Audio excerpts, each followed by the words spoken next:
Welcome back to the Christ and Culture. This is Steve. And this is Clint. Steve, you spent this whole weekend moving for work, right? Yes, I have worked at work nonstop. You've worked at work? Yes. Well, Wow, I was good on for you. vacation last week. My parents came into town. Okay. Took them to San Antonio, got back on Thursday for work, or got back on Tuesday, but went back to work Thursday after they left. And I worked Thursday, Friday, Saturday, Sunday for a couple hours. Not that I recommend that. You should keep the Sabbath holy, try to rest. And then here we are on a Monday all the way through the rest of the week. And I will be off this Saturday, which is probably not when this podcast comes out. Or is it is. It's when this podcast... You are hearing me on the Saturday where I am finally resting. And if you cannot tell, I am tired. Hi, tired. I'm Dad. Bum, bum, bum. There's your weekly dad joke. You're welcome. So what are you guys moving? Like, are you moving the whole company? The office, yeah. So we are moving from where we were to an entirely new office. Where you were not. Where we were not. So you're moving from where you were to where you were not. Yes, we went from here to there. Oh my gosh. We can tell this is already going to be an on-point podcast. Yeah. Right Well, now. I'm reading this book right now for work called Servant Leadership. Okay. And I had to read the first 2 chapters. And it's all about getting from here to there. And not just anywhere, but you're transcendent there. Which is about like more than just your short-term goals of there, but you're transcendent there, which is like heaven? Yeah, like serving God. And like getting to heaven. Yeah. Okay. Which is like, it's good. I mean, it's just like, it's very interesting to read it because I'm like, yes, I understand all of these points. Does it talk about potentiality and actuality? Nope, it just talks about getting from here to there. Okay. And doing it through service, and instead of the me there, focusing on the we there. This is a Christian book? Yeah. The me there is selfish. The we there is about other people. It's other-centric. All things that are good. I know the sarcasm in my voice seems like it's not good. It's all good stuff. It's just, I have a degree in theology, so it's like, and it quotes a lot so of you're like better than this. No, it just quotes a lot of like Viktor Frankl, Man's Search for Meaning, which I've read, and it quotes a lot of scripture, which I've read. So it's just stuff you're familiar with. Yeah, and so it's actually good. It's just written in a way that, I don't know, is like, I guess more easily digestible by people. It's for the general audience, Yeah, not it's someone for- who's studied theology. Yeah. But it's good. I mean, it's a good book. I'm just being silly. As one does.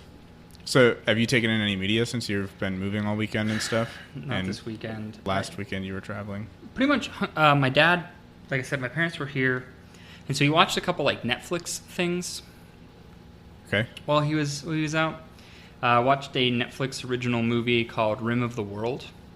I haven't even heard of that one. It's like brand new, like it just came out. Okay. And it's about these like middle school age kids that are at summer camp when aliens take over the planet. Interesting. Yeah, Why are aliens becoming such a big thing again all of a sudden? because we're gonna get invaded. Hot takes with Steve. That'd be fun. Be terrible. What if they're really nice? Why do we always assume that aliens are bad?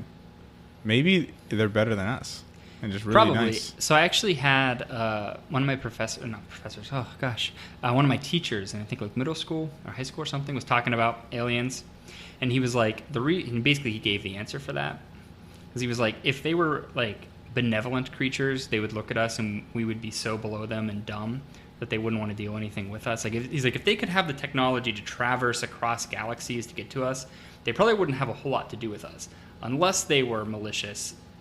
Would probably be the only reason they would interact with us. Or Because you got to think, like, they would look at us and be like, okay, these people were like, it's like the way we would look at an animal, kind of, for the most part, like, unless we were going to like do research on it, or we were like, oh, this planet's rich in resources, let's take it. I don't know. I like animals. Sometimes I like to hang out with them just for funsies. Maybe. But like, I don't know. let's think about this. What if, since they're on a different planet and they're not human, they're not part of the fall, right? So, assuming that they have eternal souls and rational souls, which they most likely do if they're like, Maybe that's why. Maybe that like They're still aliens are good. really great, and they just look at us and they're like, oh my gosh, like what a bunch of heathens. But would they even think that if they haven't fallen, because they weren't a part of the fall, so then they would look at us and have nothing but compassion, Or pity. or pity. Maybe. Maybe both. Well, What if- guys, this what if- podcast is apparently about aliens. What if aliens love us better than humans love us? Guys, hot takes. Send us your thoughts on this. What do you think? Yeah, what Do aliens love us better than humans love us? Or are they intelligent creatures without souls that are hell-bent on destroying and eating us? Those are the only two options. Yep, no middle A or ground. B. Yep, everything's black and white. There is no gray. Yeah. I did not plan on talking about this at all. Okay, so what else have you taken? Yeah, so I did that. I started watching a movie. I didn't finish it, called 1922. I think it's like a Stephen King It's a good year. thing, and it's interesting. It was a little slow. I haven't finished it because my parents were in town and they were like kind of didn't want to finish watching the movie. But it was interesting. It's about like this farmer who like convinces his son to help him kill his wife. Yeah, that doesn't sound very nice. No, and then, like somehow there's rats involved, but we really don't know if like they're actual rats or if this guy's just crazy. Because I'm only halfway through the movie. I'll finish it this week, and in many weeks from now, when I'm back on the podcast, we'll talk about it. Many moons from now. Many moons. I watched Birdbox for the first time finally. And thumbs good. up, thumbs down. Thumbs up. I thought it was good. Okay. I thought it was really interesting. And Gordon liked it too, so yeah, it was good. And then I watched Silence, which is kind of like Netflix's ripoff of A Quiet Place. mm-hmm. I mean, it's different, but it's also like about being silent. And I don't know, it was okay. It's about these like creatures from underground that get released and kill people. So since you're talking about all these Netflix Yeah. movies, have you heard, I think they announced this back in like December or January, it's a while back, Netflix is doing an Avatar: The Last Airbender live action remake TV series with the original directors and producers and writers. I did not know that. That sounds interesting. Yeah. Hmm. And it's supposed to be basically the exact same story, but expounding off of it, because the Yeah. episodes are going to be like an hour instead of only 20 minutes.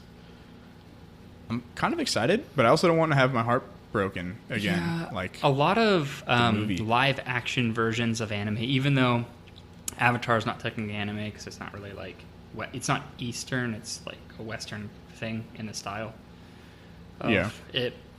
well, it's Eastern in storyline, Yes. Western in style. Yes, you know what I'm saying. Yeah. Clint understands. He'll explain it. He just did. I just did, yeah. Anyway, it's really, I don't know. I feel like a lot of those tend to be very bad. I'm more specifically thinking about, apparently they did that live, I didn't watch it, but the live action Dragonball Z. Apparently it was Yeah, just that one was atrocious. awful.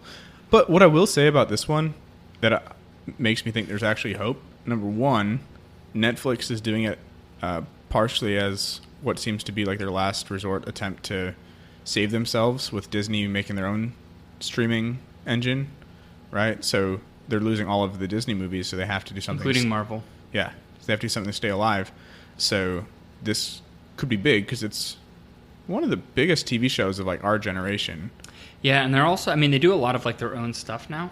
Mm-hmm. But yeah, it's definitely... But like they're bringing back like the original creators and everything, which makes me think that there's still hope. Yeah, I think it'll be interesting. But I basically watched a lot of that with my parents because my dad used to just sitting on the TV, like sitting on the couch watching TV. Sitting on the TV watching the couch. Yeah, and Steve I don't Senior. have cable, so he pretty much had access to Netflix, Nice. and so we did. We also went to San Antonio, but San what about Antonio's you? cool. Media? Yeah, a lot of stuff actually, but it's different media this week than in previous weeks, I guess, because obviously the UEFA Champions League final was this week, so that's soccer for those of you who don't like sports, Or football, or for those of you that football. don't live in America. Yeah, so that was disappointing because Liverpool won, and I don't like Liverpool, so it was kind of a As long as Man U didn't win. Man U wasn't even close. I know, but I just know that they're your team, and Yeah, okay. that was just a shot at Clint. I also like Manchester United. I'm just giving him a hard time. Yeah, remember that time I brought you to a Manchester United game? And I said, it was a Manchester United and Manchester City game, and I said, whoever wins this game, I will be a fan of. And Manchester United won 2-0. Mm-hmm. And So- then the rest of the season, Man City destroyed them. Yeah. Yeah, that's 100% true. 100% true. Yeah, so I watched that, and then honestly, this is graduation weekend, so I went to 4 graduations in 3 days. So that took up quite a bit of time.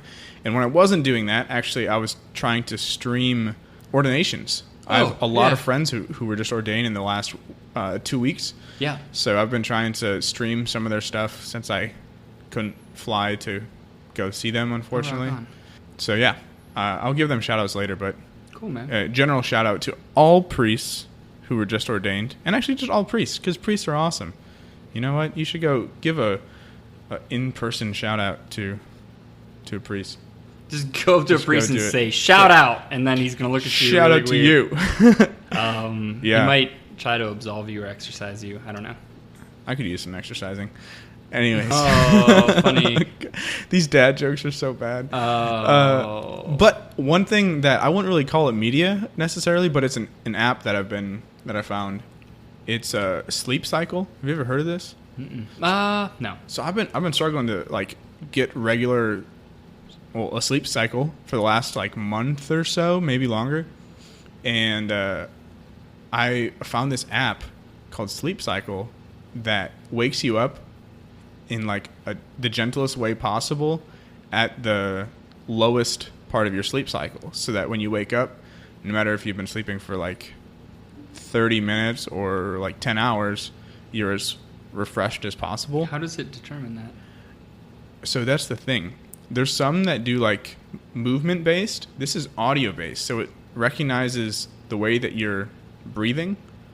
It even tells you how much time you spend snoring in the middle of the night. Oh, that's terrible. It's so creepy. I have 0 minutes, so keep that in mind. I don't snore, and I have verifiable proof. But yeah, it's pretty cool, and I feel so much more refreshed. That's awesome. I actually gave it to David too, because he never sleeps, and it's been helping him too. So yeah, check it out. Sleep Cycle, big fan. I like it. And so you just give it like a general time that you want to wake up. Yeah. So you give it a time frame. It recommends 30 minutes, and it basically says within that 30 minutes, whenever you get to your lowest point of your cycle, it'll start to wake you up. Oh, cool. So here's what I got to say. We're relying on apps to tell us when to sleep and wake up. Yeah. The singularity is right around the corner. It's great. And then the aliens are going to come, and they're going to give us all hugs and show us the way to Christ. Yep. Things that people are generally afraid of. We're just throwing out the window and saying everything's benevolent. Good. Just yeah. Trust everything, guys. Don't do that. Please don't trust everything. Oh my gosh. Terrible advice. I'm going to cut that out. No, please don't. For legal purposes, I'm going to cut that out. For legal purposes, this is a joke. Yeah. Great. For not legal purposes, the other thing that I took in was actually the movie that we're going to be talking about tonight, which you have not seen. I have not. But I watched it again last night. So, for the record, back in the OG podcast with just me and you, we covered some movies, which were my cry movies. This is a cry movie. Clint is a sensitive soul. I am. And I'm not afraid to announce that. So, this movie is called War Horse. Speaking of sensitive souls, and totally unrelated. I don't know where this is going. Toy Story 4 is coming out. Yeah, Toy Story 3 is one of my cry movies. You did say that, I think. Yeah. For what it's worth, I think it was because I thought it was the end. And now it's not. We all thought it was the end. It probably should have been the end. Yes, I feel like it's not a cry movie anymore. Yeah. Because I think it was like the nostalgia of my childhood is ending. But nope, my childhood is still being exploited for money. That's what they were playing at, too. But I digress. So this is called War Horse. You'd think it's not really a cry movie. You'd think it's not really a cry movie because it's a war movie, but there's actually a lot more to it than that. Yeah. So it takes place in the early 1900s, so right before World War I, and it's in southern England, right? And so it starts... Well, actually, first, the main character's name is Albert Narracott, but they call him Alby. And he's not a horse. He's not a horse, but we'll meet the horse in a second. So there is a horse. I was lied to before this podcast. Of course there's a horse. It's called a war horse.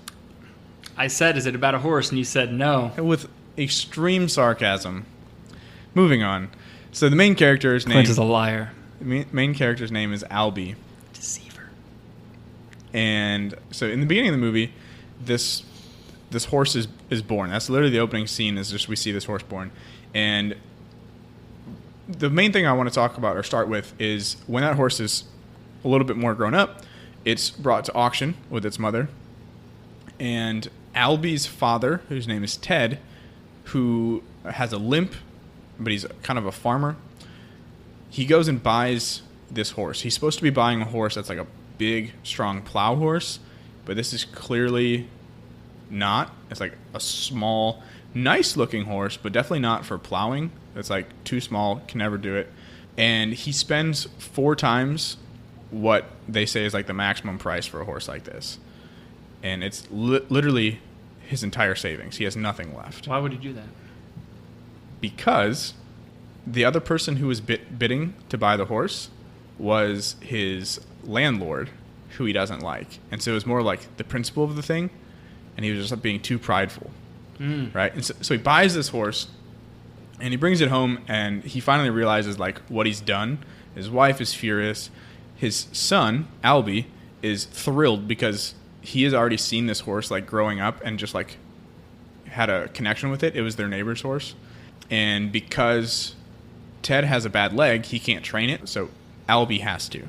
And he names him Joey. So we have Alby and Joey, and those are kind of our main characters, the horse and the boy. Hey, that's a book. The Horse and the Boy, right? C.S. Lewis? Sure. Never mind. All right. So anyways, everyone has basically given up hope that this horse is going to do what they need to do because it's untrained. It's too small to do anything. But he does eventually train him, and even to the point where Alby can whistle, and the horse recognizes his whistle and will run from wherever it is. He basically does whatever he tells him. So the landlord comes eventually to collect the rent money, and they have nothing left. And so he threatens to take everything, which technically I think is his right as the landlord if he can't pay. But they persuade him to let them plant 1 season of crops. But the issue is their field is not plantable because it's all like full of rocks and stuff and has never been plowed. And so they have to plow this, but now they don't have a plow horse. They have this tiny little like colt, right? And so if they don't, they lose everything. And so eventually Alby gets Joey to put on the plow harness and everything. They go out there, and he tries to get him to plow, and he won't do it. And so everyone from the entire town basically comes and watches them. It becomes this big spectacle because they know this is going to make or break this family. And so everyone's there, and they fail. It basically just embarrasses the entire Narracott family. Even Alby, who at one point Joey just drags Alby across the field without plowing anything. So it's super embarrassing, and everyone starts to leave. The landlord says, I'm going to be over in 2 days to collect everything. You have till then to move out, basically. And as they're leaving, it starts to rain. Alby notices that, obviously, the rain is going to loosen up the dirt, and so he uses that to his advantage, right? So he knows they're not big enough to do it when it's dry, and so he convinces Joey to try again, and they do, and they are able to plow the entire thing through the night in the pouring rain, right? So they use their smarts basically rather than their strength. Right. Brains over brawn.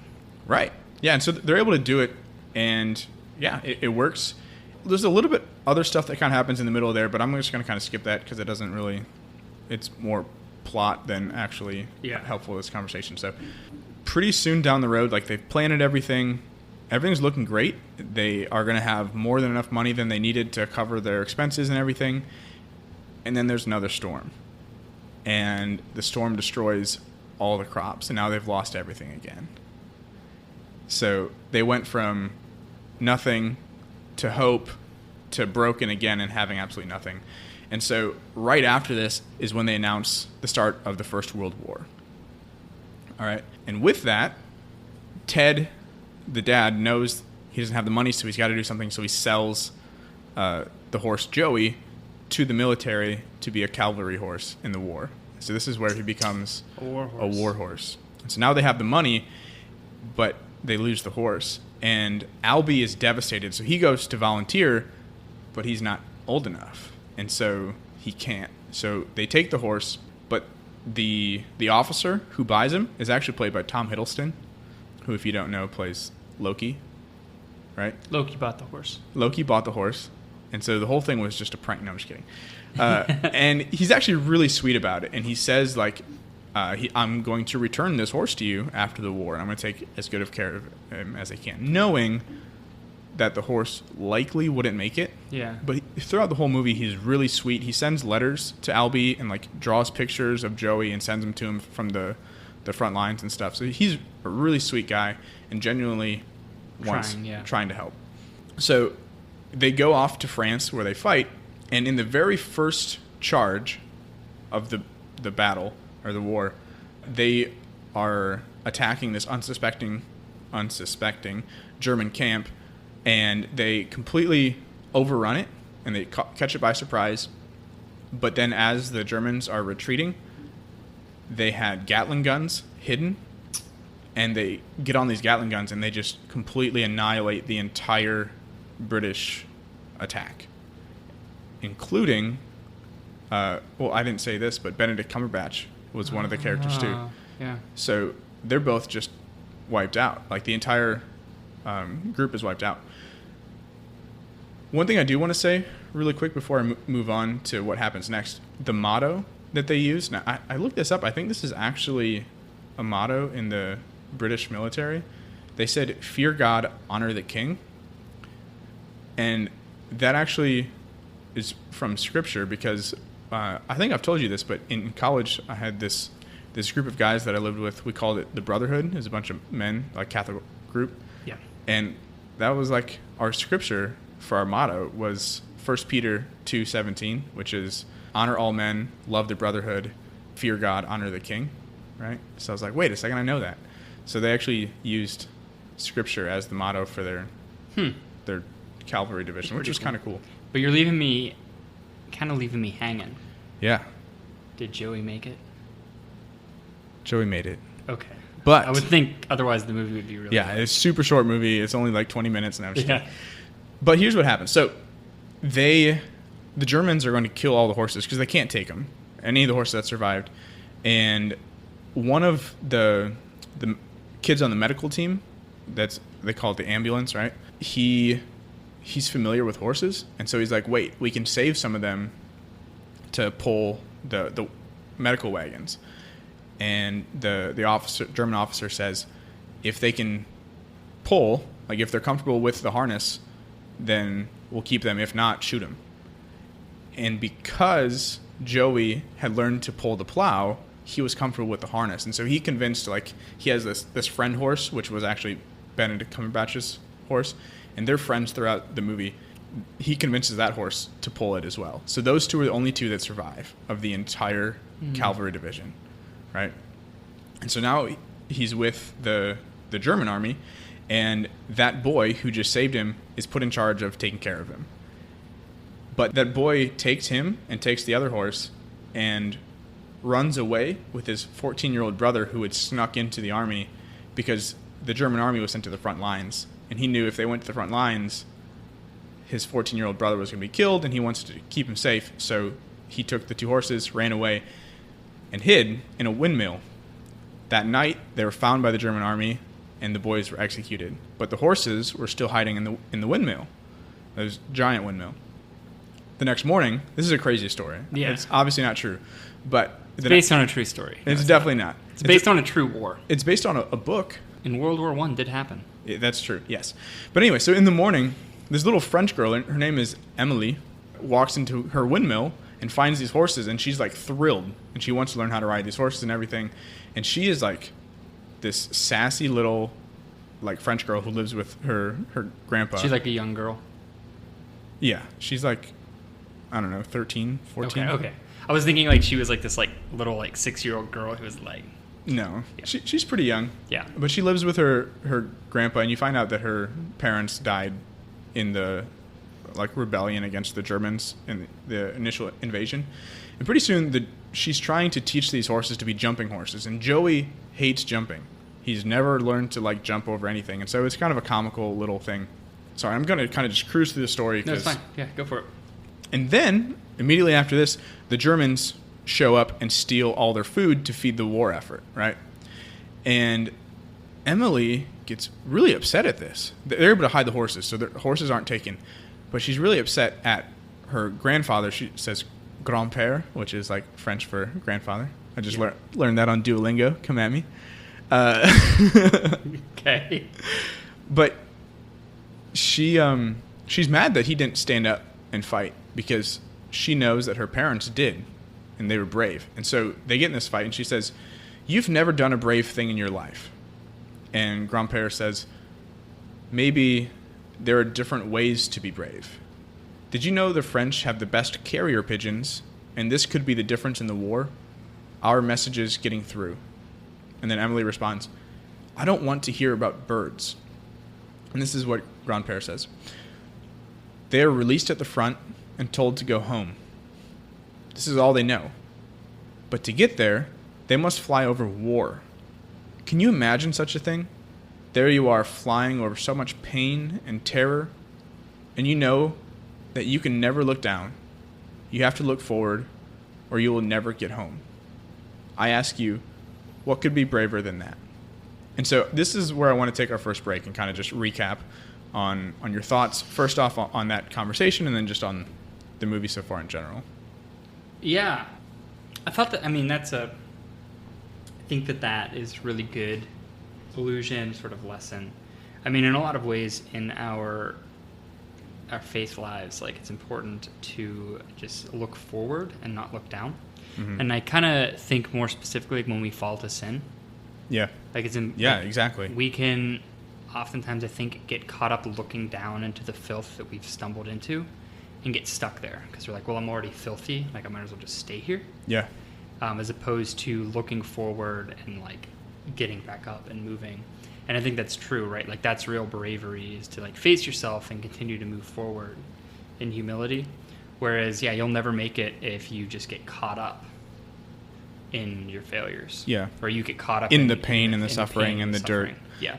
Yeah. This made me think of when I used to do, like, high ropes courses. Yeah. And I used to help people, like, be a guide through them. Right. You always tell people you're 35, 40 feet up in the air. You always say, like, don't look down if you're afraid, right? Because that's just going to make it worse. Which reminds me of Peter walking on water, right? What happens as soon as he looks down? Yeah, he gets afraid and he starts to fall, right? But when we look forward in that story, who are we looking at? Yeah. We're looking at Christ. And I think that's the important thing, is like where we're looking forward. Yeah. Right? And so these pigeons are looking forward to going home, right? I think, yeah, in a certain sense, like, where is our real home, right? It's like Christ. You know, it's heaven. It's like our true home. Yeah. And we have, like, exactly. We have this tendency to go where our eyes are set, right? So same thing if, like, I'm awful at shooting guns, but, like, if your eyes are looking somewhere else than the target, you're going to move, right? You're not going to hit the target. Like, you need to be looking at where you're going. And for us, like you said, that's heaven, right? Right. Yeah, it's kind of like playing catch. Or like playing baseball. You have to keep your eye on the ball, even though you're afraid. Like, when I was a little kid, like a little kid, that was the hardest lesson for me to learn, but I eventually learned it, is like keep your eye on the ball. And I'm like, I don't want to keep my eye on the ball. Like, it's coming at me really fast and it's scary. Yeah. But if you don't look, like, you're going to get hit or you're going to miss it. Well, I think that's a perfect example because as a little kid, you don't want to put your eye on the ball because you're afraid, but you're afraid of getting hurt, right? But it's by looking at the ball that you stay safe. And I think that's similar to what he's trying to say here. Like, it takes a lot of bravery to be able to, like, do these things. Like, it's easy to get distracted when things are hard, but it is hard to be able to move past those things, right? And so I think there is something to that it does take a lot of bravery to move beyond the pain and the suffering, even when it does seem helpless and hopeless. So any other thoughts on the rest of the movie so far? I mean, obviously there's a lot of, like, suffering and, like, crazy instances and stuff in this story, but yeah, I mean, I think it's just not right now, but we might revisit some of it depending on how the rest of this movie kind of turns out. Sure. Yeah, we're, like, over halfway through, like, the synopsis so far. Okay. So After that, Grandpère actually gives her a saddle and lets her ride. Up to this point, he was not supportive of it because he was trying to keep her safe. And so the very first time she rides, she's going to ride up to the top of the hill and come back. Grandpa says, don't go beyond the hill. And what does she do? She goes beyond the hill. And he's like waiting and yelling for her to come back, and she doesn't. And so this old man, runs up the hill, and looking over, he sees she's completely surrounded by the German army. And they steal the horses and leave, and that's it. And so they're gone, right? And so now these horses are war horses again. They're brought into the German military. So they are then forced to pull artillery, like the big weapons, the big like guns. Yeah. So they're brought up to the front lines where they're like supposed to pull the artillery into place. And we see that the horses pulling this artillery are not doing well, right? They say that healthy horses put into this position live at like a month, is basically what they say in the movie. So like horses are just like falling, and they put in a new horse, and one dies, and they put in a new horse over and over again. And so we see there's this German caretaker who like feels really bad about this. He's in charge of taking care of all the horses. And when he first meets these two, he looks at them and says, "You are beautiful. It's such a pity that they found you." And then we go on, and in the next scene, they are like the reserves for pulling this artillery, and one of them dies. And the other horse, Joey's friend, they never gave it a name. Joey's friend is supposed to take the place, but he's still beat up from whatever else they'd been doing, right? And so Joey runs up there and like stands in the position where he's supposed to like fill in for the horse as if to volunteer. And I love this scene. He even like he starts to buck and jump and like shows like, look at me, I'm strong, I can jump, like I can do this.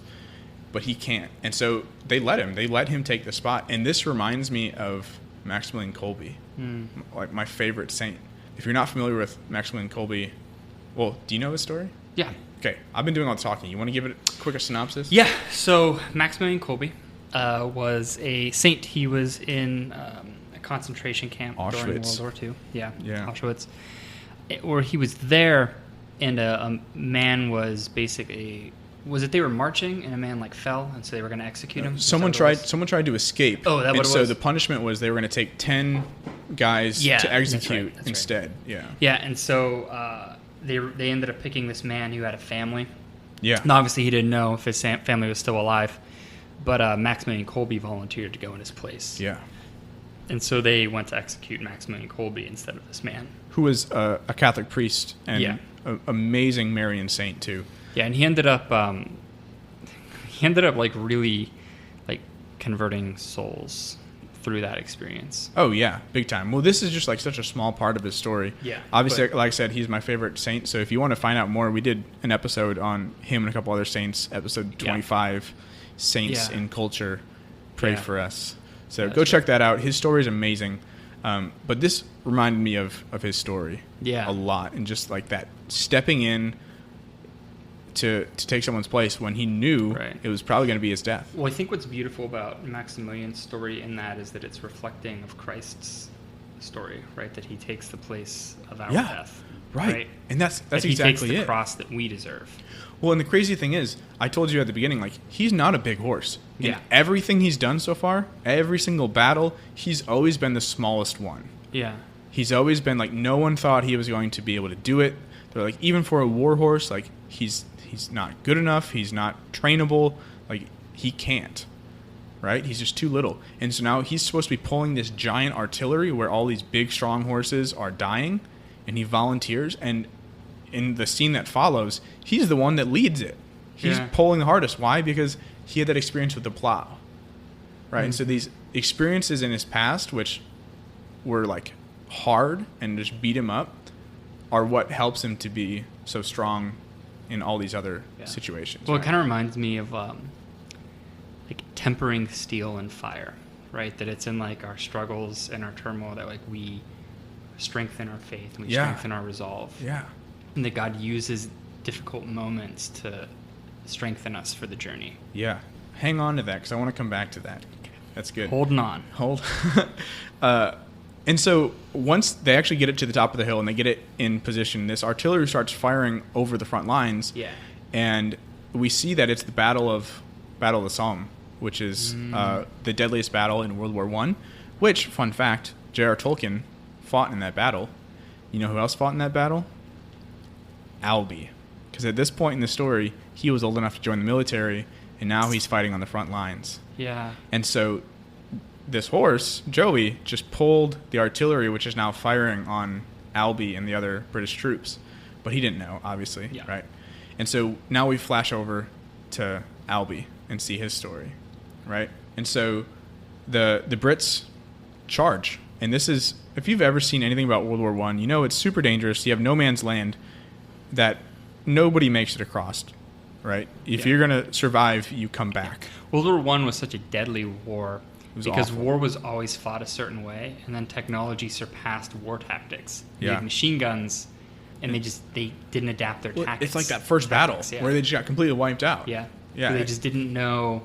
And so, trench warfare was so brutal because they only knew marching in a line forward, and they had to figure out how to overcome that. Let's talk about that, because going back to that first battle where the horses charged, Benedict Cumberbatch's character actually survived the initial attack, and the commander from the German base said to him, "Do you really think that a base or a camp in open field will go undefended? Who do you think you are?" Yeah. And I think that's true about our spiritual life too. We can't leave our camp, our soul, ourselves undefended, right? We talked about that in the Pocahontas episode that you and I did. I think so, yeah. Where you have to, I think that's the final rule of St. Ignatius, where the devil looks for weaknesses in your defense, and he's going to pick at those. Yeah. And so we need to keep our defenses strong.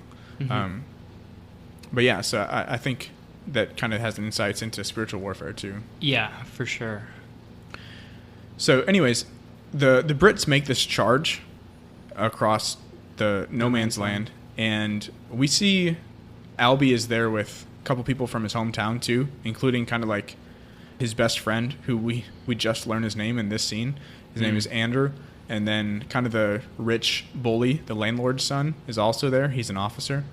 And so they charge. Andrew stays back in the first part. He's afraid, and he doesn't go out of the trench. But eventually, when he starts seeing everyone else start to retreat, that's when he starts to run, because he's just so afraid. It doesn't make any sense. But Alby is out there leading the charge.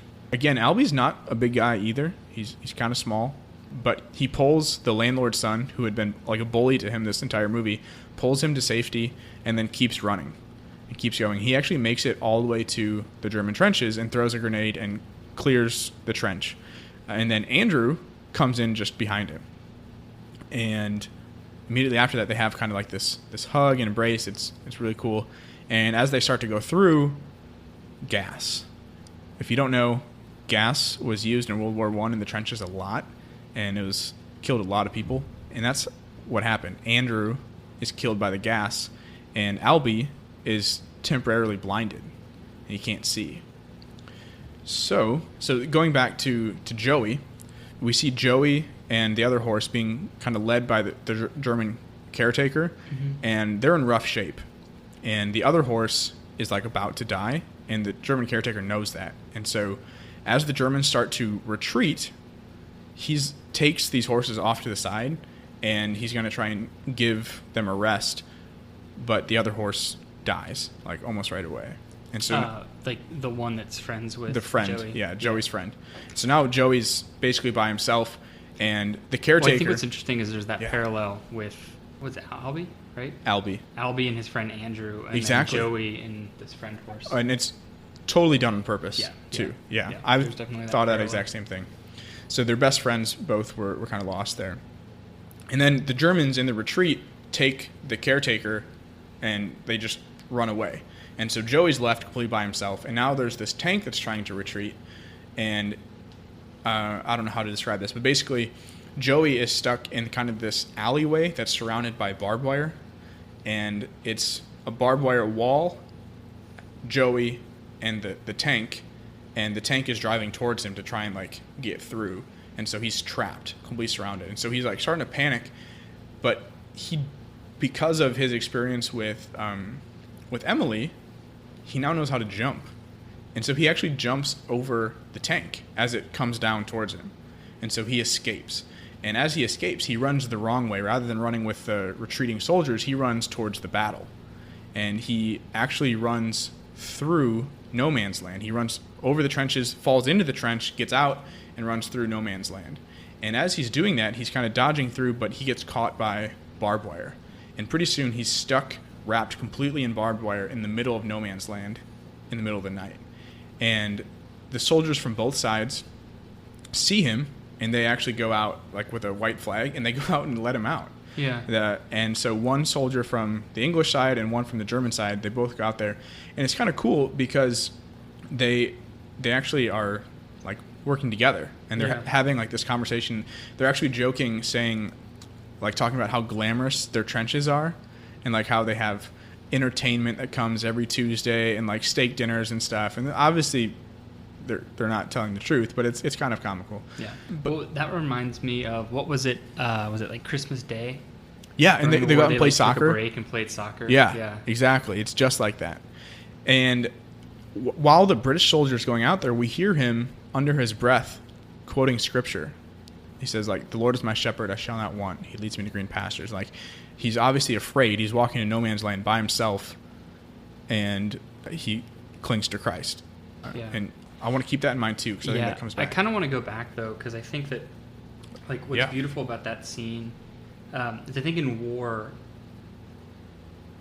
it's very easy to forget that, like, these are individuals, like these are people, like individual people, with their own stories, and like for the briefest moment, they're able to like recognize the humanity and like the person they're fighting. Well, they even say that as they're leaving, so they flip a coin to see who gets to keep Joey, and the British guy actually wins.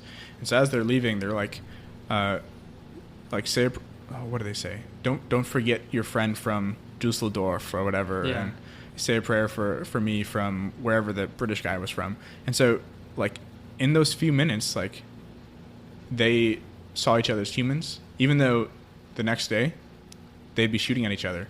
They were even like, keep your head down, like, stay safe, right? So it's kind of beautiful, I think. Yeah.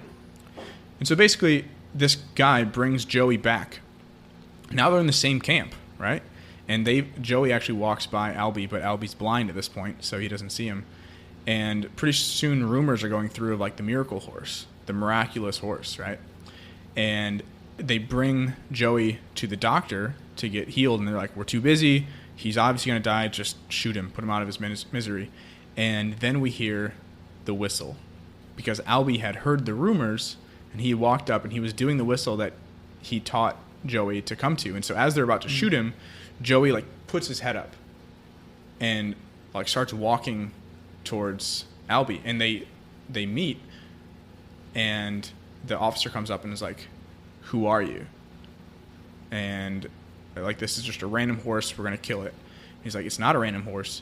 He's mine, and I can prove it to you." And he describes like where all the markings are on him, and they're like, "Nope, there's no markings there, and we're going to kill him." And they're like, "Wait, he's muddy." And so they wash him off, and he's washed clean, and you can see all the markings exactly as he described, even though he's blind. Right. And so they prove it. And so pretty soon after that, the war is over, and any horses that are not owned by officers are supposed to be sold to help pay for war expenses, including Joey. And so he's about to lose him again. And they go to auction, and all of the soldiers that were there pool their money and give it to Alby to buy him back. And they get 30 pounds, which should be enough to buy him. And they go there, and someone pays more than they have. But then right as they're about to sell it to that guy, Grand-père shows up, the grandpa, and spends 100 pounds to buy him. Oh, wow. And so afterwards, Alby goes up to Grand-père and like asks for the horse, and the grandpa says, like tells the story and how Emily actually died since we last heard. And he bought this horse because it's the last thing that he has to remember her. And as he's walking away, Joey runs back to Alby, and they have like their final goodbye. And as they're doing that, the grandpa pulls out a banner, and it was actually the banner of Ted, Alby's father, which Alby had tied on to the horse at the very beginning of the movie before he left. Okay. And it had followed him all the way through the story. And he's like, the grandfather said, "What is this?" And he's like, "Well, that's my dad's war banner." And the grandfather says, "Okay, have this." And he hands the banner back to him, and he's like, "Also, have this," and hands the rope of Joey back to him as well. And so they're finally reunited after all of this, and they both return home, and that's basically the end. So before we go into my final thoughts, you have anything else you want to throw in? I think it's like a really beautiful story. It is. There's to go a little bit off tangent. In terms of media that I intook, to go way back, because Okay. I forgot about this. Yeah. I went to a concert for Johnny Swim. Oh, yeah. Which is a band I really like. Yeah, Gordon told me about that. Yeah, and they have this song that I really like called Home. Okay. And it's just about, like, even though, and kind of give you a little bit of backstory, Abner, who's the husband of this duo, it's a husband and wife couple, and he doesn't really like where he's from. He even mentioned that. He actually wrote a song called Marietta, where he because his dad, so a little bit of a side tangent, his dad's from Cuba and sought asylum after the communists took over. Okay. And so he used to write this poetry where Cuba was like this long-lost lover. And so his father passed away, and they were like, let's write a song in that same vein. But he's like, I don't like where I'm from. And so he wrote this song, Marietta. But he wrote the song Home while, like, in a different album. And Home, there's this, like, section where it's like, I need me some home. And it's just, like, about, like, home being this, like, rest, you know? And, like, even as far as you, like, even if you, like, go off, like, we need sometimes to just, like, come home, you know? Like, we need that home. Yeah. And so when I see this, like, I think that in a certain sense, it kind of reminds me of this, like, heavenly home that we have, you know, that, like, we need, like, no matter, like, what journey and, like, the hell that we go through, like, sometimes we just need just, like, we need that home, you know? And it's, like, this story of how they've been split, and, like, it's this, like, coming home experience. Yeah. Of, like, going back to, like, what's important. Right. He, like, finally gets to go back to his family and go to his home. Yeah. I made one of my adventure videos when I used to do those. Yeah. Was kind of on that, actually. So Yeah. go check out our YouTube channel, and you can see some of my thoughts on that too. So I'm going to be honest. I did not think of this movie myself for a topic. Okay. I totally stole this from Brittany Bauckham 2 years ago, before the podcast even started. So, this was almost 3 years ago. Shout out to Brittany. So this was like the first summer that I lived in Houston at Brave the Wilderness. She actually gave a talk. And so this final part, were you there? Yeah, I think I was. And Oh now, my gosh. like, all of a sudden the talk's, like, coming Yes. to me. Yeah. Okay. So this is Yeah. the talk that she gave was kind of on what it means to be meek, Mm-hmm. right? Because a lot of times we think that to be meek means to be weak, and that's not true. Maybe in English it is a little bit, but in Scripture it's not. So in Scripture, like the word for meekness is anav, A-N-A-V, and it's used to describe someone who has been humbled and made completely dependent on God because of suffering, right? Mm-hmm. And so we look at the story of Joey and of Alby, and we see they're not remarkable. They're really not. They're smaller than everyone else. They're not super great. I mean, they do great things, but only because, like the birds, they stay focused, right? On Christ, or on what their goal is. To go on to that, and go back with this, what we were talking about earlier with, like, the book that I'm reading. Please do. Right. One of the big things in there, and one of the things they quote from Man's Search for Meaning by Viktor Frankl. Mm-hmm. Check it out. It's a great book. To give you an idea, Viktor Frankl was in a concentration camp. Mm-hmm.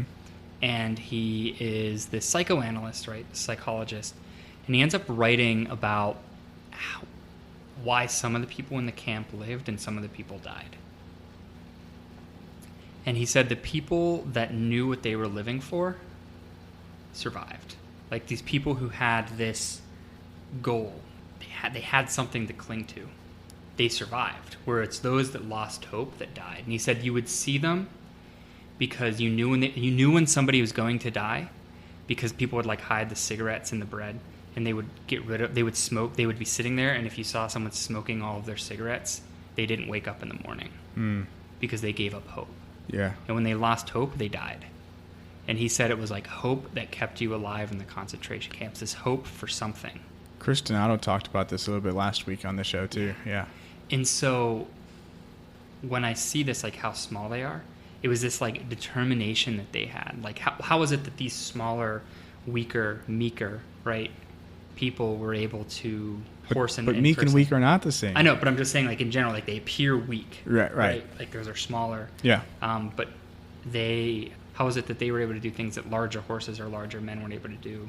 And I think it was this determination and this like fixation and like this like, you know, because even Christ, when he goes to do the cross, like he hardened his heart, right? And I think that sometimes like he like hardened his will, like he was like, this is what I'm called to do. Yeah, determination. Yeah, like he was determined to do it.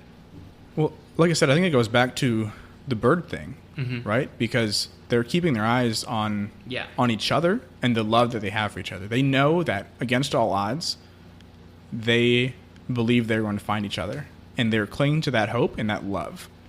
And what is the source of hope and love in reality, and especially like in our faith? It's Christ. Yeah. And so it goes back to the walking on the water, where you got to keep your eyes on what you're looking for. Otherwise, you lose that hope that you were just talking about. Yeah. And what happens when you lose hope? You die. Maybe not physically in the real world, but I mean, maybe, but spiritually you die too. Maybe right? Chris mentioned this, but I actually just had lunch with him on Friday. Oh, okay. And he was talking, and I guess that they were doing these studies, and they found that, like, you know, they talked about like someone dying of a broken heart. Did he mention this? Yeah. Yeah, how like your heart actually will physically change shape. Oh, he didn't mention that. Yeah, and so they've done these studies, and they found like there was this woman who was having chest pains, like heart attack or whatever, and they found like she was heartbroken, and they found that like her heart had actually like contorted and became smaller. Wow. And then like it like went back to normal, and she stopped having these like effects of feeling like she like had chest pains and things. And that heartbreak can actually manifest itself physically. And I think like when you lose hope, right, when you have this like heartbreak, like it actually does affect us physically, and we actually can die. But even if not that, like if we lose hope, we tend to lose ourselves, and we lose our purpose. Yeah. And it's easy to fall into despair. Yeah. So I guess for a challenge this week, I want you guys to think about what sufferings you have gone through, and think about in those times of suffering, in those times of struggle, are you keeping your eyes on Christ? And if the answer is no, then how are you going to fix that? Yeah. Maybe you need to go to reconciliation, maybe you need to go to mass or adoration or all the above. Highly recommend all three. But if Christ is the source of hope and we believe that, then we need to keep our eyes focused on him in those struggles. Yeah, I think, kind of going off that, I actually just watched a video. Sorry to like keep bringing up random facts. No, you're good. Watched this video of like, I think like maybe a non-denominational pastor or something, but he did say something that I thought was really impactful. He's talking about like he has this ring, this like 14-karat ring, and he's like talking about this conversation he has with God, and he's saying like, you know, you have a gold ring, and he's like, yes, of course I have a gold ring, and he's like 14 karat, and he says, what happens if you put that ring in a 1,000-degree fire?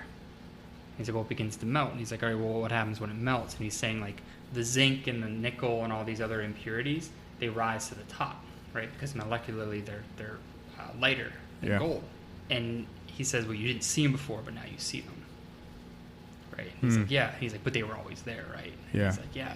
And so he was basically talking about when we're in the fire, right? When we're in suffering, like, and he basically was saying, like, you know, when you're angry, he was like, you know, he's like, oh, you know, you're in struggling, and you're like, wow, like what an angry, vengeful person I've become. He's like, well, there always was a part of you, right? It's just like it's through the suffering that sometimes the best and worst parts of ourselves like come to the forefront, and we can just pack it back down. We can like recognize that in us, that like we get tempered through this fire, and like those impurities come to light so that we can let God help us take care of them too. Yeah. Which I think is just off topic, but I think really interesting. Not entirely. I think maybe that'll help us actually think about something more insightful. So on top of that challenge, maybe think about what are you fighting for? Yeah. What is your hope that keeps you going? What wakes you up in the morning? Maybe it's sleep cycle. Maybe it's something more actual beneficial to your life, you know? And what is it that it might be holding you back a little bit? Sure. You know, like what sort of things do you find that might be holding you back from something? Yeah. So do you have any shout outs? I will shout out two of my coworkers who just today I mentioned that I had a podcast with. I have no idea if they're going to start listening. Cassie and Amy. Amy might actually start listening because she found us on a podcast immediately. Nice. So Amy, I think Thanks, you guys. might listen. And she actually, funny story, she goes to Ave Maria. Oh, no way. Yeah. Like currently? Yeah. Huh. Yeah. Okay. Is she like an intern or something? Mm-hmm. She's interning with us for the summer. Cool. Go Ave. Nice stuff. I actually want to give a shout out to all of my seniors that just graduated. So shout out to you guys. You did it. Love you guys. Proud of you. Some of them actually do listen. So rock on. Yeah. And then also I want to give a shout out to all the newly ordained priests. I wrote down all the ones I could think of, but I'm probably missing some. So if you guys are listening, I'm sorry. But shout out to fathers, Chuck Warren, Bobby Blood, David Michael Moses, Josh Link, Tom Heathershaw, Michael McAndrew, Tyler Raymond. And did you know that in our diocese alone, Galveston, Houston, we had 7 ordained this year? Yeah. It's the most in like 30 years. That's pretty awesome. Actually, my home diocese of Dubuque, 5 this year. Oh, wow. That's pretty cool. Also, what's really cool is like I've met David Michael Moses. He's an awesome guy. But this is like a good class. Dude, just for him alone, like this is a good class of priests. He's saying mass at my parish, weekday mass at my parish this week. Oh, wow. And we're having a reception for him tomorrow, so I'm pretty excited to see him again. That's going to be awesome. And he's still doing, which I think is awesome, the Concert for Life. The Concert for Life. Yeah, guys, look up Concert for Life. Even if you're not from Houston, see if there's a way you can support this. It's awesome. He puts on this huge concert here in Houston and to the raise proceeds money. go to the Houston Pregnancy Center. Yeah, to help people who can't afford anything along the lines of pregnancy. So consider helping that out. And with that, I had another shout out, but I'm blanking on it. So shout out to you, mystery person. Shout out. Maybe we'll catch you next week. Yeah. So with that, guys, thank you so much for joining us. If you like what we do, feel free to follow us on all of our social media. You can find us on Twitter at OnTheAdventure2, Facebook, The Christ and Culture, YouTube, The Christ and Culture, and you can find us on Patreon. If you like what we do, please consider supporting us, because for as little as one meal at a fast food restaurant, you can support us for an entire month and change our lives, because that would be awesome. Yep. Also, you get bonus content too. Super awesome, important thing. The church went from the apostles, maybe you could say 3,000 at Pentecost, right? Maybe you could. To the majority of the Roman Empire in about the same amount of time as America's been a country. Do you know how that happened, Clint? By supporting us on Patreon. No. Through word of mouth. Yeah. If you like what we do, please consider all the above. But please tell your friends about us. Yeah, seriously. If you like what we do, and we hope you do, we hope you've made it this far, just let people know. Help us to reach more people. Yeah. Help us to start this conversation with new people. Yeah. And we would love to hear from all of them and hear from all of you. I just remembered what my other thing was.